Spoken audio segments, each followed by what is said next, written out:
आपका बहुत बहुत स्वागत है निशामणि मोटिवेशनल स्पीकर चैनल पे।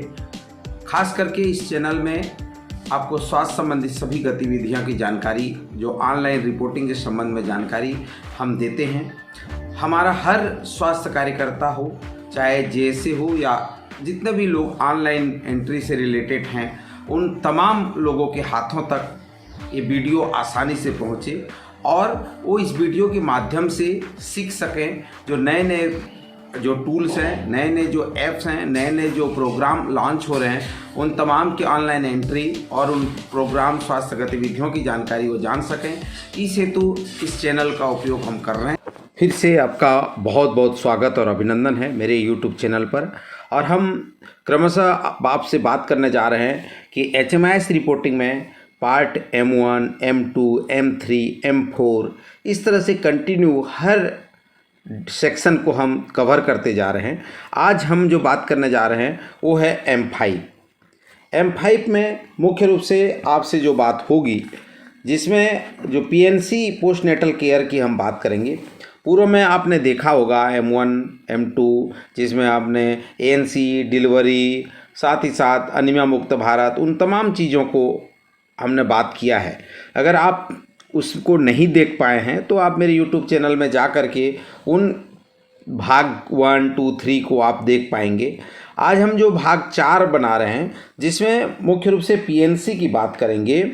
फर्स्ट 6 वीक अर्थात 42 डेज आफ्टर डिलीवरी, जिसको हम पोस्टपार्टम या पोस्ट नेटल पीरियड बोलते हैं, उस दौरान जो डेटा एलिमेंट है जो 5.1 है, उसमें in case of home delivery number of women receiving first postpartum checkup with in 48 hour यहाँ स्पेसिफिक किया गया है। यदि कोई होम डिलीवरी होता है और ऐसे ऐसे महिला को जिसको पोस्टपार्टम चेकअप 42 आवर में दिया गया हो, उसकी जानकारी यहाँ पे रिपोर्ट करनी होती है। ठीक है, तो यहाँ कहने का तात्पर्य है, this would include the postpartum checkup given by ANM, SBA train, Asha at home with in 48 hour of delivery. 48 घंटे के अंदर अगर हम वहाँ पे, चाहे आशा हो, ANM हो, SBA ट्रेंड हो, तो वो यहाँ पे रिपोर्ट होगा। इसीलिए आप देख पा रहे होंगे यहाँ पे इन फैसिलिटी और आउटरीच सर्विसेज के ऑप्शन दिए गए हैं। ठीक है, number of women receiving postpartum checkup between 48 our and 14 day after institutional delivery. ऐसे महिलाएं जो संस्थागत प्रसव, जो फैसिलिटी में पोस्टपार्टम चेकअप 48 घंटे एंड 14 दिन, the total number of women who deliver at the facility and receive postpartum checkup with in between 48 hour and 14 days after the delivery during the reporting month. This would not include the postpartum checkup given before 48 hours. स्पष्ट कहा गया है कि 48 our और 14 दिन के अंदर, ठीक है, अर्थात 48 आवर के अंदर जो पहले आप चेकअप करेंगे उसको रिपोर्ट नहीं करना है। 48 आवर के बाद से 14 दिन के मध्य जो रिपोर्ट करेंगे, जो PNC देंगे, उसको रिपोर्ट यहाँ पे करना है। ठीक है, 5.3 में जब हम बात करते हैं तो number of mother provided full course of 180 IFA tablet after delivery. तो जो डिलीवरी के बाद महिलाओं को 180 IFA टेबलेट देते हैं। टेबलेट की फिर बार बार कहूँगा कि टेबलेट की संख्या नहीं, यहाँ पे नंबर ऑफ मदर की बात की गई है। वो माताएं जिनको 180 IFA tablet, full course IFA tablet after delivery उनको दिया गया। उसी प्रकार number of mother provided full course 360 calcium tablet after delivery. Delivery के बाद 360 कैल्शियम की टेबलेट, जिसमें 1 tablet equivalent to 500 mg of calcium with 250 IU vitamin D3 to be taken twice daily.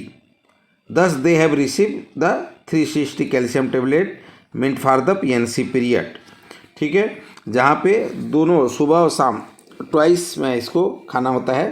तो IFA का 180 होता है टेबलेट और यहाँ पे कैल्शियम का 360 टैबलेट दिया जाता है।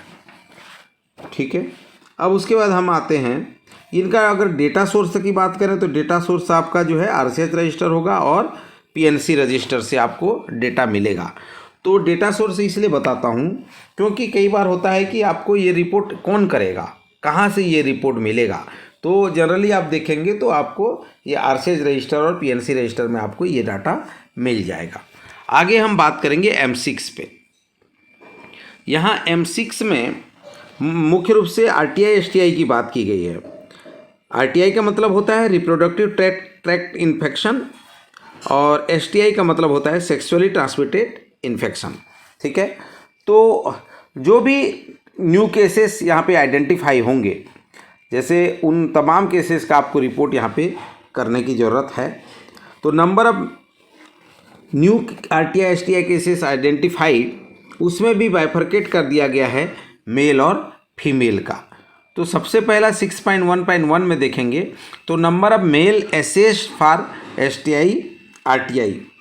ठीक है, STI RTI में जो जितने भी मेल हैं उनका यहाँ पे जो टेस्ट हो करेंगे, अर्थात provide the total number of mail tested for STI RTI at this facility during the reporting month, count only the first visit for each episode, only new cases.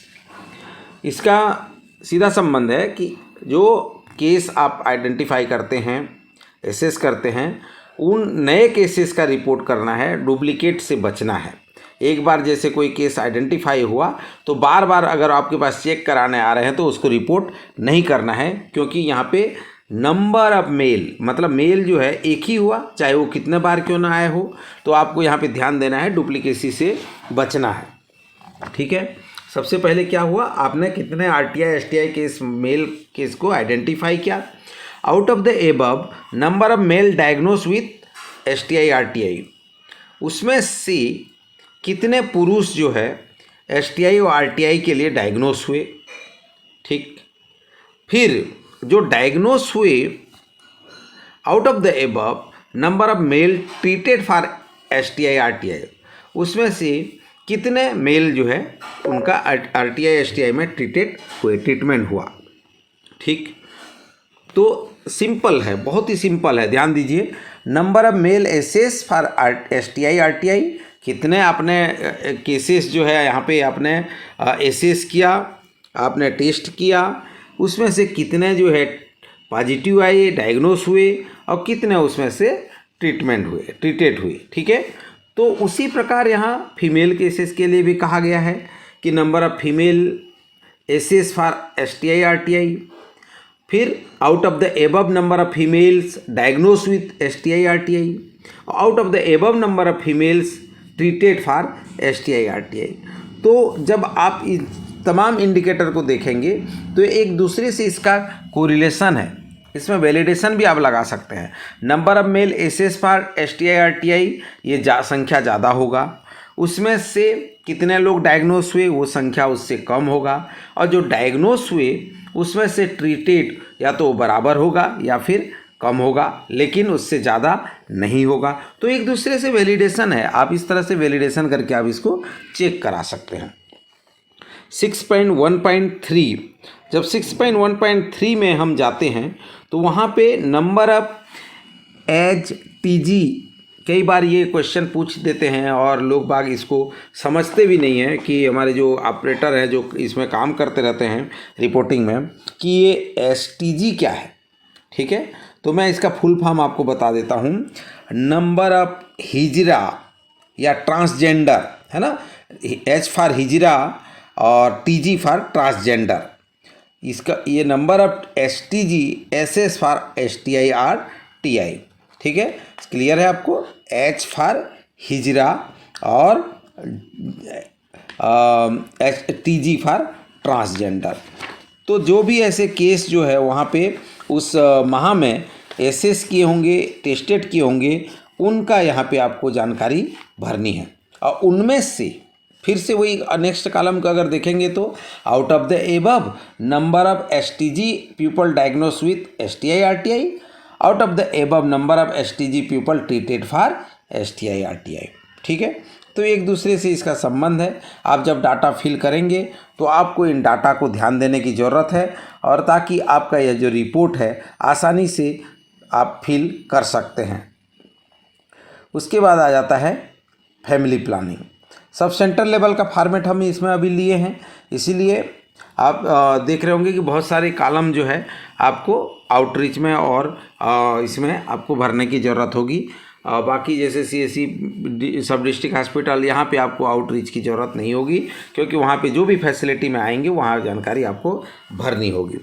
तो आगे चलते हैं हम लोग। मैं समझता हूँ आपको ये समझ में आ रहा होगा, और उम्मीद भी कर रहा हूँ कि आप इसको आसानी से भर पाएंगे और सभी स्तर पर इसको बेहतरीन तरीके से समझ पाएंगे। तो चलिए M7 फैमिली प्लानिंग में आते हैं। फैमिली प्लानिंग ऑप्शन में जब आप जाते हैं तो family planning methods regulated the number and the spacing of children in a family through use of contraceptive or other method of birth control। ठीक है, तो फैमिली प्लानिंग का ही बात है। जहाँ डाटा एलिमेंट में 7.1 में जाएंगे तो यहाँ आप देखेंगे number of interval IUCD insertion excluding PP IUCD and PA IUCD। PP IUCD और PA IUCD को छोड़ करके जो इंटरवल IUCD हम लगाते हैं उसकी संख्या कितनी है। ठीक है, 7.1 क्लियर है। फिर उसके बाद number of postmortem with in 48 hour of delivery IUCD insertion. जो PP IUCD है 48 घंटे डिलीवरी के 48 घंटे में जो हम PP IUCD लगाते हैं उसकी संख्या यहाँ रिपोर्ट करनी है। उसके बाद 7.3 में नंबर ऑफ IUCD रिमूवल, जो IUCD रिमूव करते हैं, हटाते हैं, निकालते हैं, उसकी संख्या यहाँ लिखनी है। ठीक है, यहाँ ध्यान दीजिए, यहाँ जितने भी बातें की जा रही है नंबर ऑफ, ठीक है, नंबर ऑफ कितना आपने PP IUCD लगाया, कितने PA IUCD लगाया, कितने IUCD लगाया, कितने IUCD निकाला, कितना कॉम्प्लिकेशन IUCD की इंसर्शन को फॉलो किया, injectable contraceptive MPA first dose कितने को लगाया, जो हम अंतराव की बात करते हैं, कितने को आपने सेकेंड डोज लगाया, जो MPA कितने को आपने थर्ड डोज लगाया, और कितने को आप जो है फोर्थ या फोर्थ से अधिक को आपने फोर्थ डोज लगाया। ठीक है, फोर्थ या एबव डोज आपने कितने को लगाया। ठीक है, तो इस तरह से आप इन पॉइंट को आप समझेंगे तो आसानी से रिपोर्ट आप कर पाएंगे। 7.9 में आ जाइए, number of combined oral pill cycle distributed to the client. ठीक है, ओरल पिल साइकिल जहाँ पे number of combined oral pill का मतलब हो अवेलेबल एंड माना an and national family planning programme cycle distributed to facility in to be reported and not the number of pills distributed each cycle of COP combined oral contraceptive pills content 28 pills tablet. तो यहाँ पे आपको cycle की बात की गई है। Oral pill cycle, जैसे एक साइकिल में कितने होते हैं 28 पिल्स टेबलेट होते हैं, कंबाइंड ओरल कंट्रासेप्टिव, तो उसको एक आपको रिपोर्ट करना है। ठीक है, न कि उसके टेबलेट की आपको डालना है। उसके बाद number of condom pill distributed to the beneficiary, piece की बात कर रहा है यहाँ पे, number of condom piece distributed to the beneficiary, beneficiary को कितने कंडोम के पीस दिए गए हैं, यहाँ पे वो कंडोम पीसेस की संख्या आपको रिपोर्ट करनी है। Number of centchroman weekly pills strip distributed to the beneficiary. ठीक है, यहाँ पे सेंटक्रोमैन वीकली पिल कितने बेनिफिशरी को डिस्ट्रीब्यूट किया गया वो आपको यहाँ पे रिपोर्ट करना है। ठीक है, total number of centchroman weekly pill strip distributed during the reporting month at the facility. ठीक है, तो इस तरह से आप इसको रिपोर्ट आप जब करेंगे तो आपको समझ में भी आएगा और क्लियर भी होते जाएगा। Number of emergency contraceptive pill given to the beneficiary, number of pregnancy test kit utilize, कितने PTK आपने यूज किया उसकी संख्या आपको लिखना है।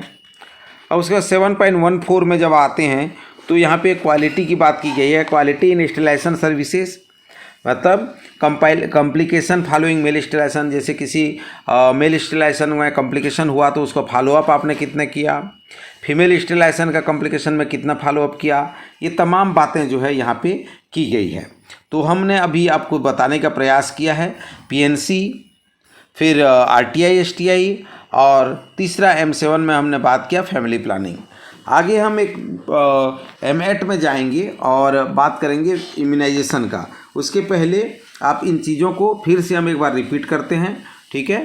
पीएनसी केयर में आपने देखा कि होम डिलीवरी में जो फर्स्ट पीएनसी जो है 48 घंटे के अंदर कितने महिलाओं को दिया गया।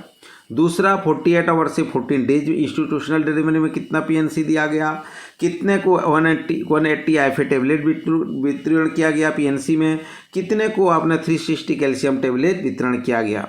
उसी प्रकार आरटीआई एसटीआई में मेल, फीमेल एंड ट्रांसजेंडर की बात की गई, और फैमिली प्लानिंग में आपने आयुषडी, पीपी आयुषडी, और आपका जो फैमिली प्लानिंग में अंतरा की बात, हम first dose, second dose, third dose, fourth dose, ये तमाम बातें की है। तो मुझे उम्मीद है कि आप इसको आसानी से भर पाएंगे। आगे हम M8 की बात फिर से करेंगे, जिसमें हम इम्यूनाइजेशन को बताने का प्रयास करेंगे। तो बनिए मेरे साथ और इन तमाम भाग को थोड़े थोड़े संक्षिप्त में कुछ समय निकाल करके आप देखिए, जिसमें आप आसानी से इन पहलुओं को, इन एंट्री को जान पाएंगे। और मुझे विश्वास है कि इसको आसानी से समझने में आपको ये वीडियो मदद करेगा और आप कहीं पे भी अटकेंगे नहीं। जहाँ पे अगर आपको डाउट लगता है, किसी भी प्रकार का आपको कमेंट करना है, तो आप डिस्क्रिप्शन बॉक्स में या कमेंट बॉक्स में आप कमेंट करिए। मैं आपके हर सवाल का जवाब दूंगा और कोशिश करूंगा कि आपको बेहतर तरीके से हर स्वास्थ्य संबंधी गतिविधियों को, ऑनलाइन रिपोर्टिंग सिस्टम को आप तक मैं पहुंचा पाऊं, समझा पाऊं। और ये मेरे लिए भी एक अच्छा अनुभव रहेगा। ये मैं चाहता हूं कि आप और हम एक आसानी से इन तमाम रिपोर्टिंग सिस्टम को समझ पाएँ, इसीलिए एक छोटा सा प्रयास हमने किया है। मुझे उम्मीद है कि आपको ये कार्य पसंद आ रहा होगा। अगर आपको यह कार्य पसंद आ रहा है, ये ऑनलाइन रिपोर्टिंग सिस्टम के बारे में बताना, आपको जानकारी देना, तो कमेंट बॉक्स में आप कमेंट करिए और हमारा भी उत्साहवर्धन करिए। चैनल को सब्सक्राइब करिए, लाइक करिए और शेयर करिए। आप सभी का पुनः बहुत बहुत धन्यवाद।